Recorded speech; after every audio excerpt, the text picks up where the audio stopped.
Hello, you wonderful people, and welcome to another episode of SuperFantaFi. This being a show where we talk about TV shows that are of the supernatural, fantasy, and or science fictional genre. For today's episode, I'm going to talk about The Witcher Blood Origin, Season 1, Episode 3, the penultimate episode. A lot of really interesting things went down in this episode, so let's break it down.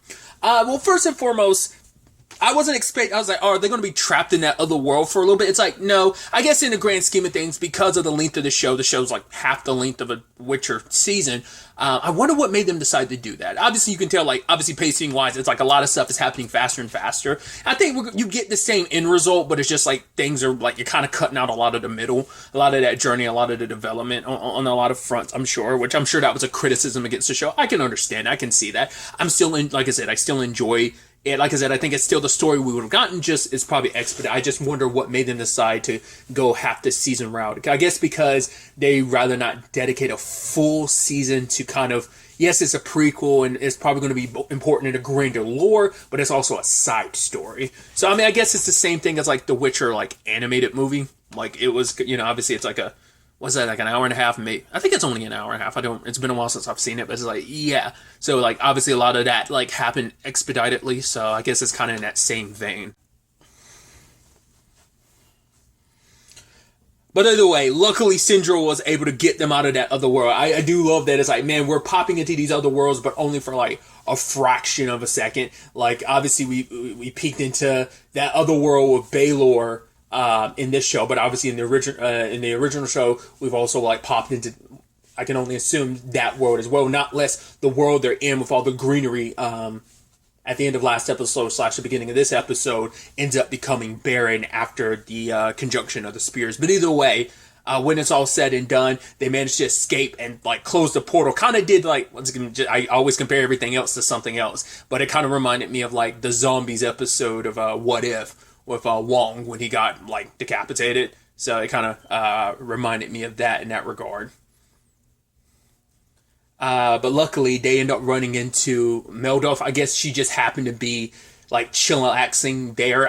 To be fair, she kind of had nowhere else to go, so she's with the others, and obviously she's talking about the legend of like, oh yeah, I heard about all the people that like all those like Golden Empire people you killed at the bank, and it's like, yeah, something like that happened. It's like, oh yeah, I also heard about what you did in episode 1. You killed so many soldiers with your bare hands and your teeth. And it's like, oh my god, it was more, wasn't it? She's kind of super excited. So I thought that was neat. Obviously, Lark's legend obviously precedes her. Not just her songs, because now her legend herself of kind of has grown beyond. I mean, let's not get it twisted. Obviously, she did some work. Obviously, Fiol helped, but like she mainly she made mincemeat of everyone on after her sister was killed. So highly motivated at the time, obviously. So.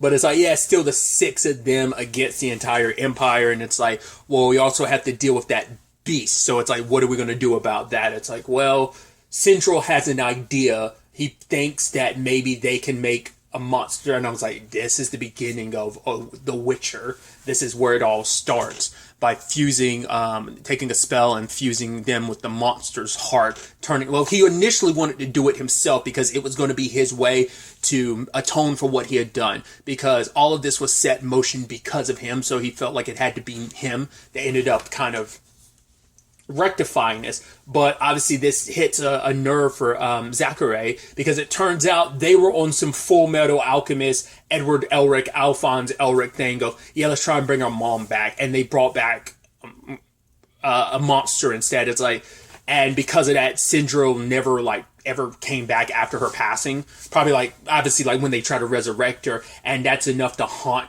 I guess that's why Zachary has like such like, it's like, right, Syndrome went off. I mean, maybe that's also why he wanted to go, like, see other worlds, not just for the resources, but it was his escapism from the choice that he made. Because I'm sure maybe he's the one that really pushed it, and Zachary had to deal with the aftermath alone, whereas Syndrome did as well. But it's like, we could have gone through that together, and she doesn't want to relive that pain, so she wanted to have nothing to do with this. But for Syndrome, it's like, it's my way to atone for everything. But Fjall and Ayla are like, no, it can't be a mage. It needs to be a warrior. So one of us needs to be the sacrifice.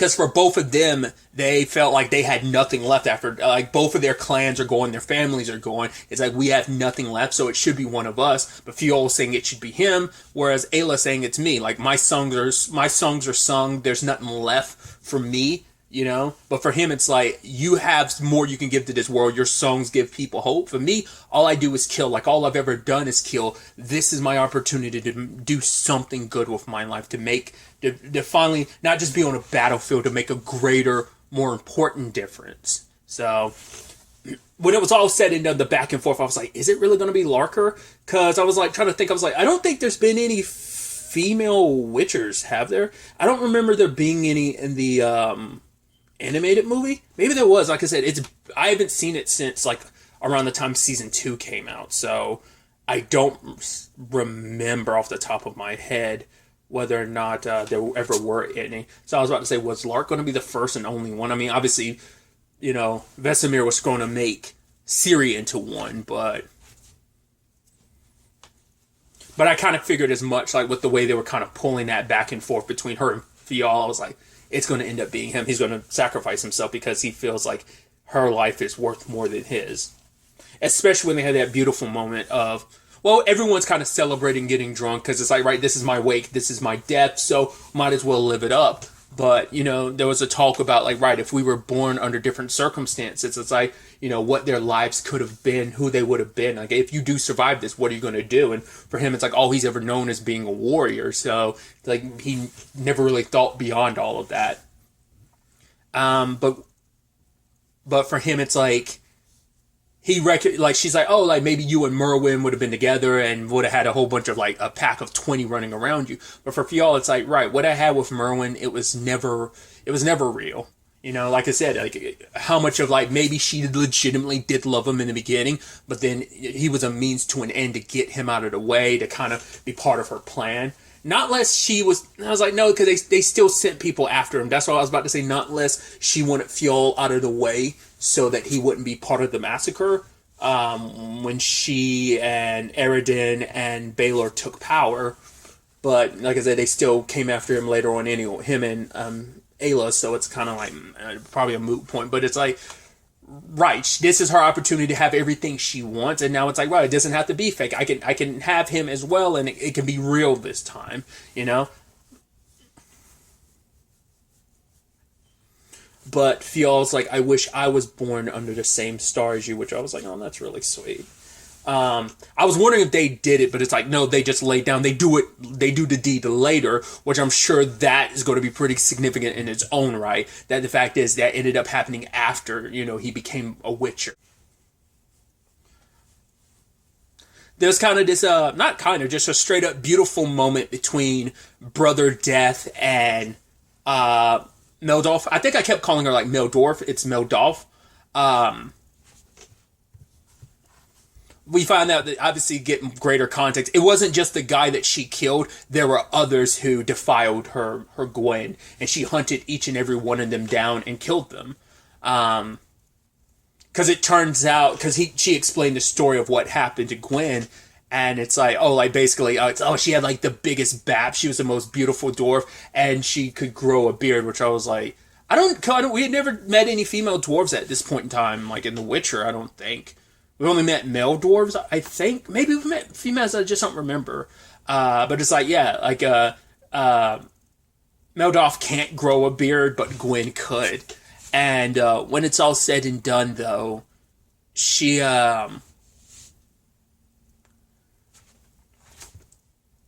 when she was away is when it ended up happening, and she tracked each and every one. Well, she forged that hammer. It's actually kind of really sweet. So it isn't just like her being a little crazy. There is parts of Gwen, because when she forged her hammer, she added Gwen's ashes to it. So Gwen is there with her, in essence, will always be by her side.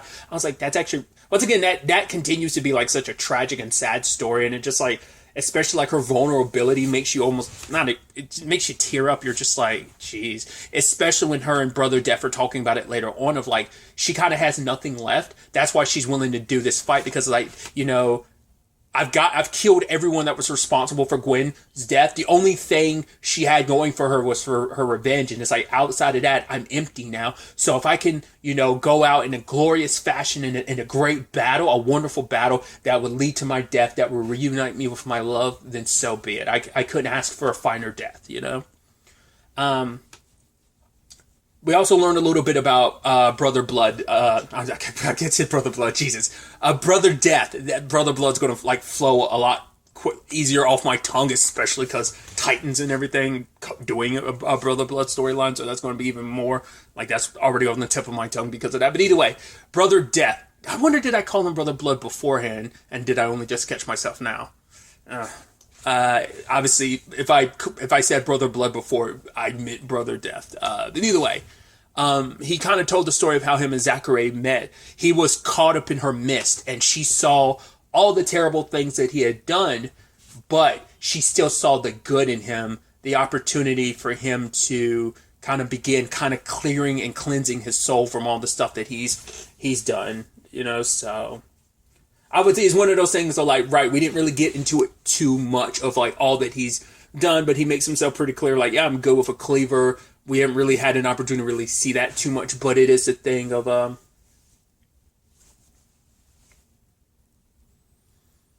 everyone obviously in the group has their trauma, their pain, their sins. Obviously, I'm sure Brother Depp's amongst Fiol and, Ayla in the regrets of what they've done, because Ayla talked about what we saw last episode in Zachary's Mist, that it was a whole family that she burned off. It sounded like all we heard was the kids, but now in retrospect, looking at the burnt corpses, it was probably an entire family. And she even said that's not even the worst that she did in the name of her clan, which once again, Fiol's in the same boat, so a lot of heaviness this group kind of carries with themselves, because even Skian, it's right, she's the last of her people. But also, I got some clarity on something I had brought up previously. I didn't know what the elves and dwarves relationship was like. It probably came up a little bit in season 1, but because it definitely didn't come up at all in season 2. But I mean, first and foremost, Meldoff is kind of looking at Brother Death as oh yeah, you're kind of okay, because he was very sympathetic, hey, I'm sorry what happened to you, and she's oh, you being apologetic, that's kind of not like you. It's right. So it is kind of sad how history plays out, because the way the elves treat the dwarves is how the elves eventually get treated and basically genocided, and it's right. I guess you can make the argument they didn't deserve it, but it's just life is very full of karma, and I think that's kind of the point of introducing that story element, because like I said, maybe that's been some dialogue, but they never really pushed that point of the issues between dwarves and elves. But maybe over the next 1,200 years that fades away, especially when elves are kind of brought to the point of extinction, to, like I said, especially when you look at all we interact with here are elves, and just to know eventually that'll kind of be heavily reduced to what we've seen in season 1 and season 2, mainly in season 2 of The Witcher. But it turns out the monoliths that they are using were actually buried by dwarves. It was meant to kind of fertilize the land for food. And it's what happened is elves doing what they always do, defiling things that are dwarven, and it's interesting. I don't know if that came up before that. Like I said, I don't remember any dialogue really bringing up the dwarven history of those monoliths. Once again, it's probably a thing of a lot of that, if not most of it, is lost to time. So maybe most people don't know that. Maybe an Istrid might know that, considering he studied stuff like that, So maybe he knows that. Maybe some of his conversations and dialogue might have covered that, maybe season 1 or season 2, and I just don't remember off the top of my head.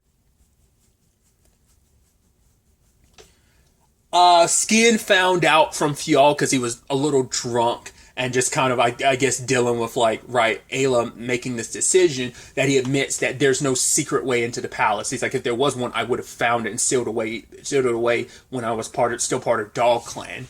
But skiing, it's like, right, I thought I got rid of all the fools, but here's one standing in front of me. So she pulls out his wanted poster. I was like, she can't be like, she's not going to actually betray them. I figured it was the plan that it was. Obviously, it ended up like expanding like beyond what I would have expected it. But it's like, right, that's your easy way in. You're turning him over. I was like, how do you get the rest of the team inside? That's going to be a whole other thing. When she was like, I'm going to bring these 50 soldiers, I was like, why would you need that many? I was wondering about that, but once again, that kind of gets expanded on more. But yeah, she goes to turn, because it's so interesting, because she was gone for a while, but I was like, did it really take her that long to get to Zentria? Because it's like, in retrospect, it's like, right, it took them a while to realize that, but it's also like, because she was planning that out like the night before, and it's like, yeah, she wasn't like Zentria. It's like not, it's in the distance. Even by like horseback, it shouldn't have taken that long. But now I'm like, in retrospect, it's like, oh, okay, it makes sense because she had other plans in place. But especially because she was going to turn obviously like Fjall and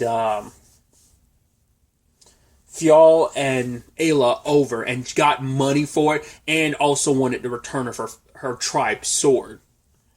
It's like, yeah, you want Ayla too, because it's like, oh, she's not really, I don't really care about it. It's like, well, you should, because the man that you want is with her as well. And it's like, you're going to probably, especially because she's gotten his heart, and you're going to want to, like, take them by force, especially because that's the only way you're going to get him to show up here, because he's not going to fall in line the way you want him to. And she recognizes that. So it's like, right, if I can force his hand, he'll have no choice. But like, it's complicated, messy, but we'll figure it out. We'll make it work. It's like, because Merwin's just spiraling to try and make this all work. So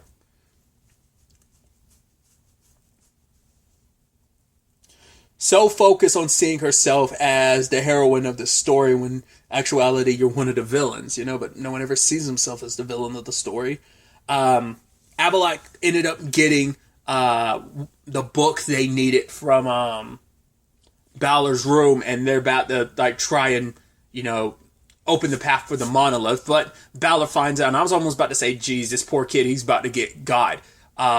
Especially when he's like, oh, do you want me to turn you inside out? And he's about to toss him off the edge, but luckily Eridan showed up and was threatening, was it Fenwick? Like his right-hand person.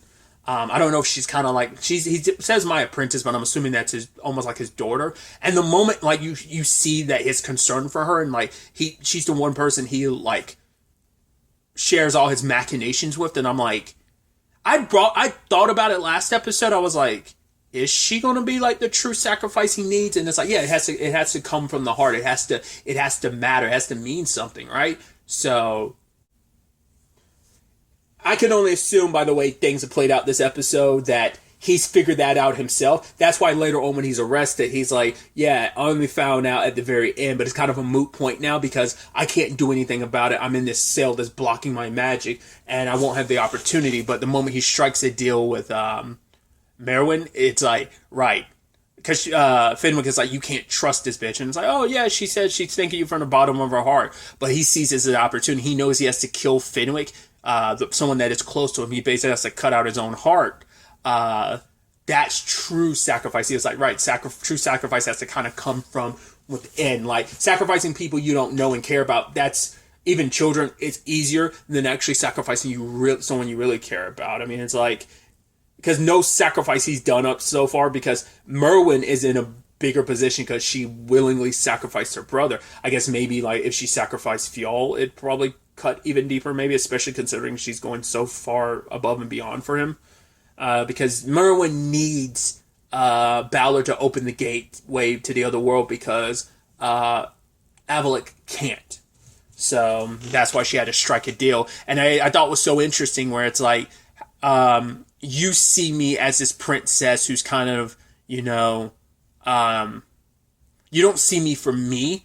And he's like, yeah, and I'm sure you look at me as a low-ranked person, but she's like, I don't see you as that. I see you as this singular genius. Like, you are projecting your own insecurities, because I'm sure he's had to deal with it his entire life. Even his position as the chief sage and stuff, it didn't get rid of that insecurity, because he will always be lowborn. But it's like, yeah, that's because my father, like, pigeonholed you as well as me into positions that we were, but we were cast in these roles, but they don't have to fully define us. All I ask is, like, you see me the way I see you, as, like, beyond what the role people cast you in, so.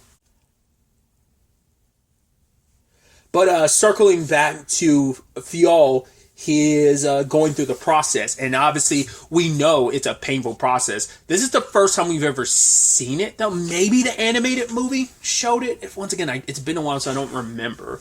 But we know, like, I guess, maybe they gave that explanation in the movie, too, about why it's children. Because Fionl's going through this as an adult, but most Witchers, Geralt in particular, like, I think all Witchers, but especially Geralt, went through it as a child. You know, so that's even more traumatic. And even then, it's like, it's a very low success rate. There's many who didn't survive the process, so... I wonder, like... Because I feel like I vaguely remember there being a reason why you have to be so young. Because I think you have to be I think the fucked up thing is like you had to be pre-pubescent. It makes it easier for you to survive it. Because I was like, I guess you haven't.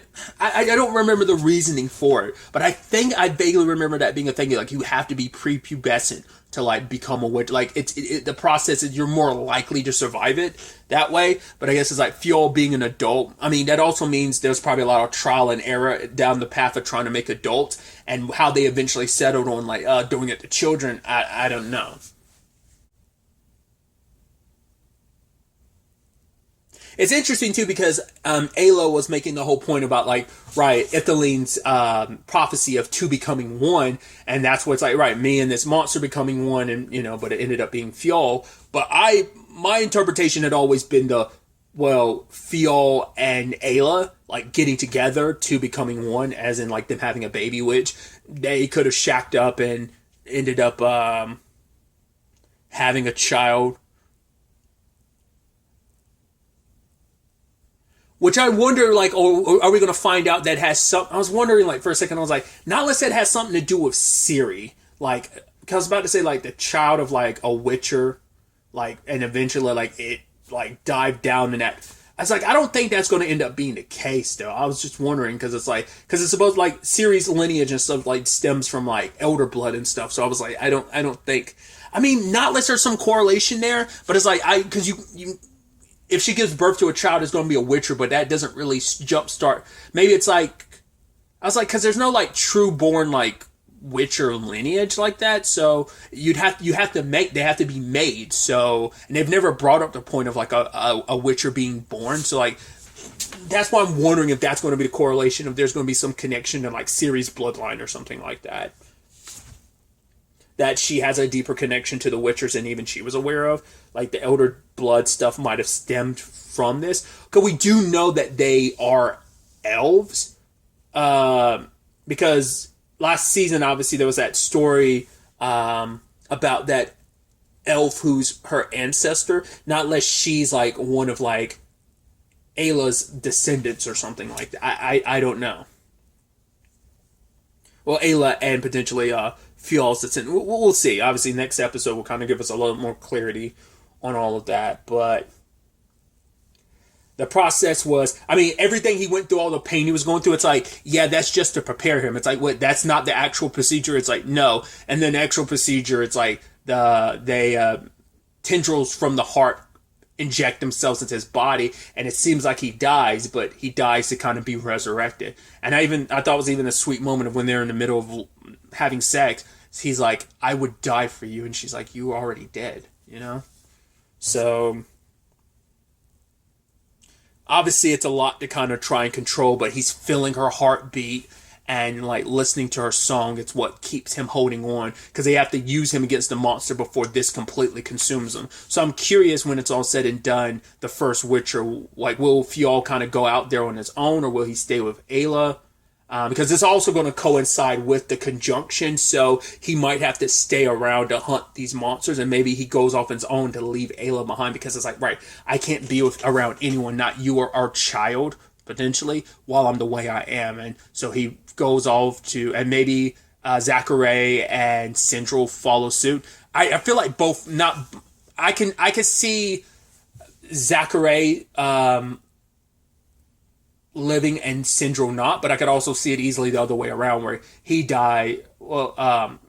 lives and she dies. So we'll see. But yeah, Skian returns, and enacts her plan, drew all those soldiers in and had people already ready to kill them. So not only are you getting armor for you and the other 6, you're also getting armor for like the other people, because the money she got from